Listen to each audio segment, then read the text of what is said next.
Drama serial जंजीरें इस वक्त अपने अरूज पर पहुंच चुका है और कहानी में एक ऐसा सस्पेंस पैदा हो गया है जिसने नाजरीन को अपने शहर में जकड़ रखा है। अब सवाल ये है कि रबिया और सरबुलंद के सामने अब कौन सा नया तूफान खड़ा होने वाला है और ये दोनों मिलकर किस तरह इस भयानक तूफान का मुकाबला करने वाले हैं। आइए जानते हैं आज के इस वीडियो में। नाजरीन, जैसा कि पिछली एक साथ में आपने देखा कि रबिया ने सरबुलंद को ये बात अच्छे तरीके से समझा दी है, इस घर में ही कोई ऐसा शख्स मौजूद है जो इनका खतरनाक दुश्मन है या फिर वो बाहर के दुश्मनों के साथ मिला हुआ है। रबिया की इस बात ने सरबुलंद को सोचने पर मजबूर कर दिया है और इसे लग रहा है कि अब बहुत जल्द सारे सच इसके सामने खुलने वाले हैं। आने वाली किस्त में आप देखेंगे कि सरबुलंद जब रबिया से पूछता है कि आखिर वो कौन था जिसने मुदस्सर का कत्ल किया था, तो रबिया अब सरबुलंद के सामने सबसे बड़ा राज फाश कर देती है।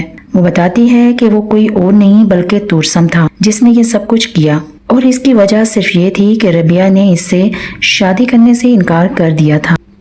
सरबुलंद के लिए तूरसम का नाम कोई अजनबी या नया नहीं है, क्योंकि तूरसम सरबुलंद के भाई का भी पुराना दुश्मन रहा है। लेकिन अब मुदस्सर के कत्ल में इसका नाम सुनकर सरबुलंद सर पकड़कर बैठ ही जाता है। रबिया ने जिस राज से पर्दा उठाया है वो कोई आम राज नहीं है, बल्कि इसने सरबुलंद के पैरों तले से जमीन ही निकाल दी है। इसी हैरानी और गुस्से के आलम आने वाले एक साथ में सरबुलंद अब कुछ अहम फैसले करने वाला है। वो सबसे पहले सोहराब के पास जाता है और एक सरदार की हैसियत से रोबदार लहजे में कहता है, तो मैं कहूँगा वो एक सरदार की हैसियत से ही कहूँगा। जिस तरह बानो के साथ जो कुछ भी हुआ इसके बाद सारा इल्जाम मुझ पर लगा दिया गया, तो मुझे भी शक है कि इस रात घर में जरूर कुछ ऐसा हुआ था जिसकी वजह से बानो के साथ वो सब कुछ हुआ। सरबुलंद की ये बातें सुनकर सोहराब को एक जोरदार झटका लगता है, क्योंकि इसके वहमो गुमान में भी नहीं था कि सरबुलंद इस हद तक सोच सकता है और सच के इतने करीब पहुंच सकता है।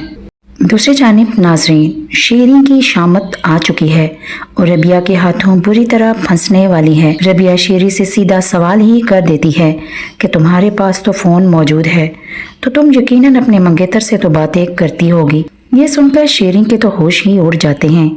रबिया को इसके फोन के बारे में कैसे पता चला? कहानी में मोड़ तब आता है जब एक मुलाजमा जो रबिया को तन्हाई में बताती है कि शेरी की तो कोई मंगनी ही नहीं हुई है और आप इसके मंगेतर की क्या बात कर रही हैं। जब रबिया को ये मालूम होता है कि शेरी का तो कोई मंगेतर नहीं है, तो इसका शक अब यकीन में बदल जाता है कि शेरी कोई आम लड़की नहीं बल्कि किसी गहरे मंसूबे पर अमल कर रही है। इधर शेरी भी खामोश नहीं बैठती, वो सोहराब को जाकर सब बता देती है कि रबिया कौन है और इसका सरबुलंद के साथ क्या रिश्ता है। शेरी सोहराब को उकसाती है कि इस रबिया को किसी तरह रास्ते से हटाना पड़ेगा, वरना इसकी मौजूदगी में हम अपने मंसूबे में कभी कामयाब नहीं हो सकते। सस्पेंस यही ख़त्म नहीं होता नाजरीन। दूसरी तरफ ज़ाफ़रान के इल्म में ये बात आ चुकी है कि सरबुलंद के पास कोई लड़की छुपी हुई है। बहुत जल्द ये भयानक राज तूरसम तक भी पहुंचने वाला है कि वो लड़की कोई और नहीं बल्कि रबिया ही है जो सरबुलंद की पनाह में है।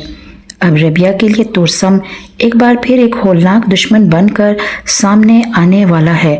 तूरसम किसी भी कीमत पर रबिया को हासिल करना चाहता है। इसी रबिया को पाने के लिए तो इसने मुदस्सर को रास्ते से हटाया था। अब वो सरबुलंद के सामने खड़ा होने के लिए तैयार है। आने वाली किस्त में सरबुलंद के सामने एक बहुत बड़ा चैलेंज है, क्योंकि अब इसे खामोश नहीं बैठना बल्कि अपने सामने मौजूद घर में छुपे हुए तमाम दुश्मनों का मर्दाना वार मुकाबला करना है। तो क्या नाजरीन, क्या बानो की गुमशुदगी सरबुलंद के हौसले पस्त कर देगी, या अब सरबुलंद तूरसम के साथ साथ सोहराब जैसे छुपे हुए आस्तीन के सांपों का मुकाबला करने के लिए तैयार है? आपको क्या लगता है? अपनी कीमती राय का इजहार नीचे कमेंट सेक्शन में ज़रूर करें।